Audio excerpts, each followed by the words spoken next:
Chapter 4. Factors Affecting Sign.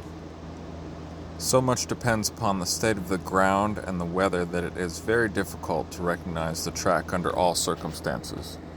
The difference between a track left by an animal or a man walking across a rocky outcrop and that left as he passes through an area with a clay-based soil is huge. But it is the track of the same quarry. The best way to meet this difficulty and to teach yourself how to recognize a track under varying conditions and on different kinds of soil is to practice continually. Make a habit of imagining, as you walk along, what sort of tracks would be left by a man or an animal on the environment through which you are passing. As we progress to the technical aspects of tracking, you may find it useful to refer to the definitions in Chapter 2. Sign is the crux of tracking. Sign, and consequently a visual tracker's ability to follow it, is influenced by four main factors: spoor and sign left by other animals and vehicles, features of the terrain, climatic conditions, time. In general, all four factors are very closely related, a fact that has both advantages and disadvantages for the tracker.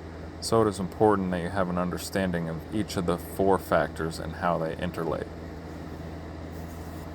Third-party spoor and sign. Spoor and sign belong to one of three groups: you, the tracker, and your team; the quarry, which can be one or more animals, persons, or vehicles; a third party. During a pursuit, the quarry's sign is the most important thing to consider. However, a tracker must consider other spoor and sign in the area and how it is going to affect the track of the quarry.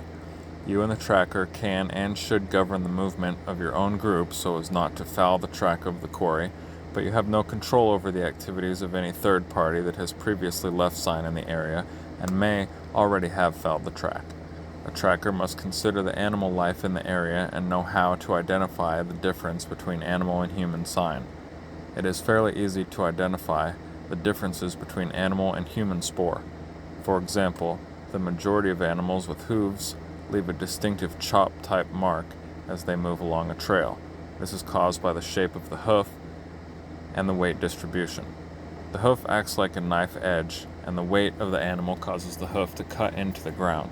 By contrast, humans tend to heel and toe their movements when walking, which is reflected in their spoor by an incised heel mark and a dragged part at the forward edge of the print where the toe scuffs the ground. Such identification is possible even if the track advances across ground with a hard surface that does not allow a clear print. See Chapter 22 for a fuller exposition of animal prints. There can be advantages and disadvantages to third-party sign. For example, prints superimposed on a quarry's prints may assist the tracker in gauging the age of the track if he knows when the third party passed by, but large groups of animals, such as flocks of sheep or herds of cows, may obliterate the sign of the quarry to such an extent that the tracker finds it impossible to continue any pursuit. The terrain. The geographical features of the terrain may or may not assist the tracker. The following is a list of some of the major types of terrain that offer very distinctive attributes for the tracker: grass and cultivated areas, rocky ground, sandy desert, primary forests, secondary forests and dense undergrowth, inland waterways and marshy areas, the seashore, snow-covered regions, urban and built-up areas. Each type of terrain presents the tracker with a new challenge. Grass and cultivated areas. Although it is difficult to obtain any clear impression of individual pieces of sign on grass, a track through grass will show up very clearly. The bruised and trampled grass can be seen some distance ahead, and it is quite easy to decide in which direction the track leads. If, on looking at a field, you see a track that looks lighter than the surrounding grass, then you can be certain that whatever has made the track has been going away from you. See Figure 11-1. In this case, a field of corn or wheat. If, on the other hand, the track appears darker than the surrounding grass, Figure 11-2, then you can be certain that whatever has made the track has been coming towards the place where you are standing. The visual aid is a result of the way in which light is reflected from the surface of the distributed vegetation. The same feature can be seen when a lawn is mowed in alternate directions. There are strips of light and dark. It is even easier to follow a track through grass that is wet with dew or light rain, or that is frosted. Most of us will have seen this kind of track on a football field or in a park in the early morning on the way to school or work. Once the sun rises and dries the dew off the grass, the track disappears to the naked eye. If you follow such a track, you would have to adapt pace tracking. Frequently, places will be found where the grass has been nibbled if your quarry is a grass-eating animal, or where the ribs in the sole of a man's boot have torn off a blade or two. If the grass is high, that is, above ankle height, tracks are relatively easy to follow because the grass is knocked down and will stay down for some time depending on the weather. The shorter the grass, the more quickly it springs back into its original position. The following points will assist when tracking in this type of country. Grass is normally trodden down and pointing in the direction in which the quarry is traveling. An example of pointers, see figure 11-4, the broken stalks of corn or wheat will eventually die. The wind and the rest of the long grass or stalks of corn will hold the stems up as if there is nothing affected. Only upon closer inspection will you see the broken stems. It presents a contrasting color to the normal undergrowth when pressed down, an example of color change. If the grass has been wet with dew from the night before, the dew will be rubbed off by the passage of the quarry, an example of disturbance. Mud or soil from footwear may appear on some of the grass, an example of transfer.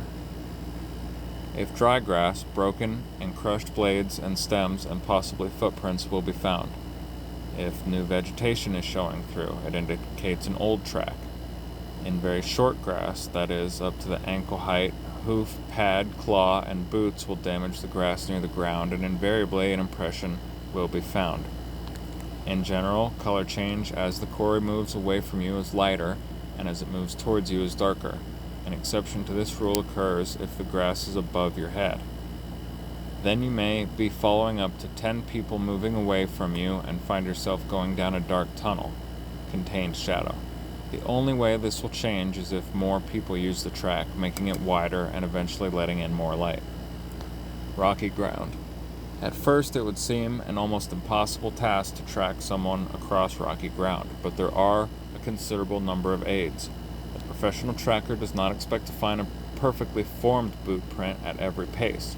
The following features will help you track over rocky ground: impressions in any dust, displaced stones or twigs, different colored spots from which stones have been moved, scratches and marks on the rock surface made by the quarry.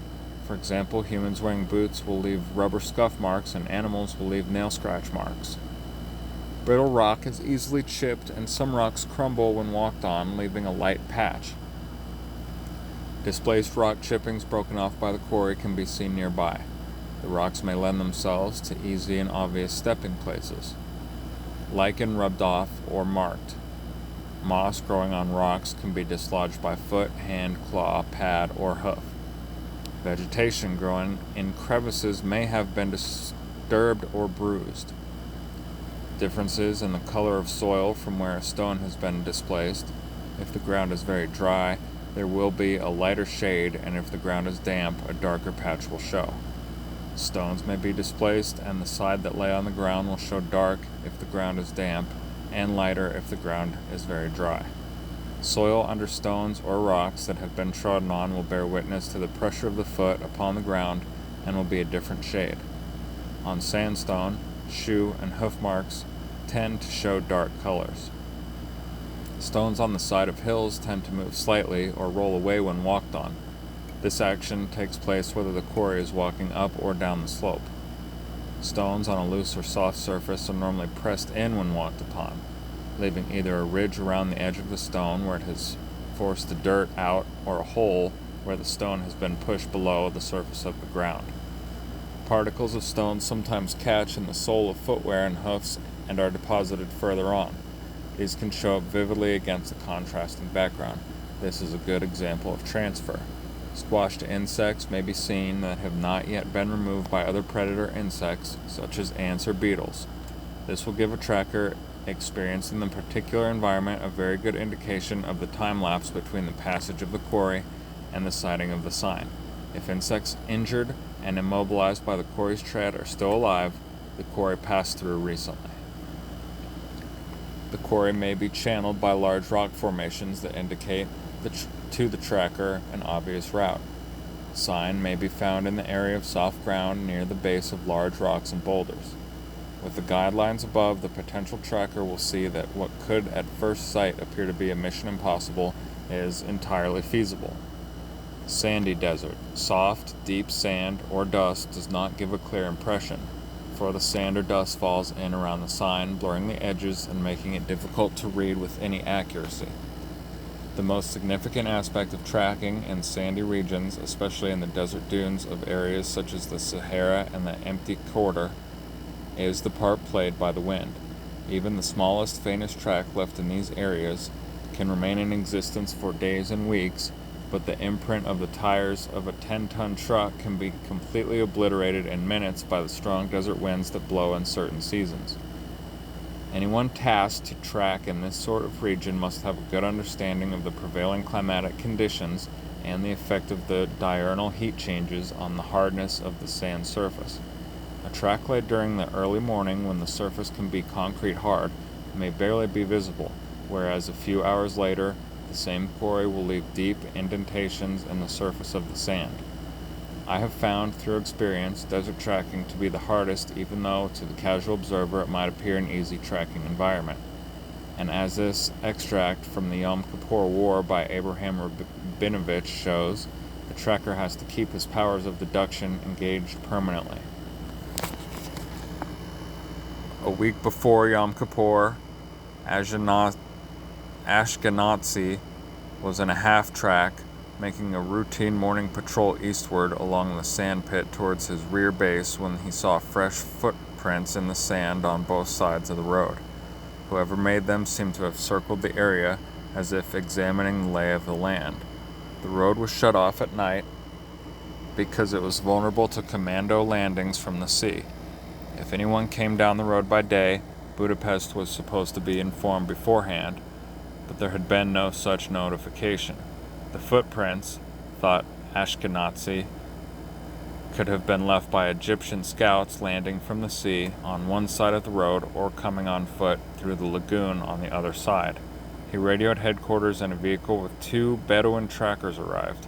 They examined the footprints and concluded that they had been made by standard Israeli army boots. "If I were an Egyptian scout, I would use that kind of boot," said Ashkenazi. The trackers laughed.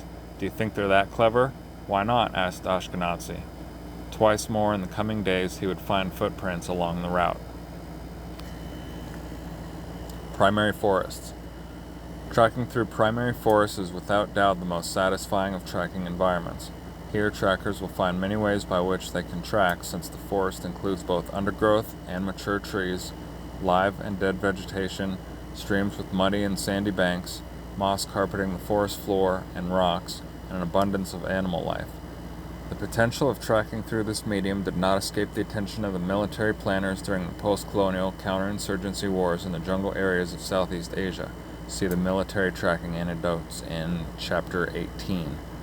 During my attachment to the Jungle Warfare Training Establishment in Brunei, I made use of many of the following features of primary forest to assist me in my tracking exercises. Leaves on the forest floor, when wet and disturbed, will show much darker than those undisturbed. Dry leaves, when disturbed, show a distinct dark brown on the underside in comparison with the biscuity color of the bleached upper surface. Some types of vegetation, either leaves or twigs, become very brittle when dead. These crack and break under the pressure of a quarry walking over them. The underside of the green leaves of bushes, especially in the thick undergrowth on the edges of the forest, show up lighter in shade than the top of the leaf when it has been pushed aside or twisted by the passage of the quarry. This is a good example of both color change and pointers. Broken twigs give the experienced tracker a good indication of the time since they were damaged. Freshly broken twigs are generally a creamier color at the break. This color gets darker with time. A tracker may break the twig again to get an indication by comparison of how long it was since the original break occurred. Only by experiment and experience will the tracker be able to determine the age of the break. Freshly broken green twigs usually retain the smell of sap for 3 to 4 hours. Fallen and especially rotting trees will retain the impressions of any footprints. Logs that have fallen across a path are usually scuffed by the quarry as he negotiates them, and if he is careful to avoid this, he will inevitably leave sign on either side of the log as he steps over it. Roots crossing a path will show signs of having been walked on where they are bruised and bleeding. Broken cobwebs across the path indicate the passage of animals or humans, and if a tracker were moving along a jungle trail first thing in the morning and the cobwebs were broken at head height, it would be a very real indication of how close the tracking team were to the enemy. Pine needles can be found in most European primary forests, and a quarry passing over them will leave an expansive but shallow depression similar to when a child stands on a soft duvet on a bed. When working in these surroundings, the tracker student must be trained and encouraged to look through the forest and the vegetation and not at it. The jungle can easily become a mesmerizing green blanket that retains its secrets. The jungle tracker, through careful observation, analysis, and deduction, is able to transform the enshrouding blanket into a light, translucent veil that eventually fades away completely, leaving a clear, well-focused picture of the events. Secondary forests and deep, dense undergrowth. The 60-meter-high primary forest trees of the typical virgin jungle produce a canopy of vegetation that prevents the sunlight from penetrating to the jungle floor. The result is that in primary forests, one finds the jungle giants spaced at fairly large intervals with very little growth in between. This type of jungle is often referred to as being clean. It is a pleasurable environment in which to work. Secondary forests result when the primary forest has been cleared, either by migration, slash and burn aboriginal cultivators over hundreds of years, or by industrial logging companies over a few months. The vegetation is very thick due to the constant sunlight it receives. The significance to the tracker is that any large animal passing through this type of undergrowth cannot fail to leave a lot of sign.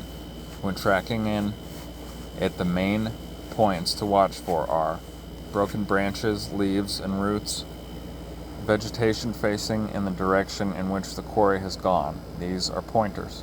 Footprints on the ground, tunnels made by the passage of the quarry, broken cobwebs, pieces of fur and other animal coatings caught on the tangle of vegetation or on the thorns and spikes produced by some of the plants.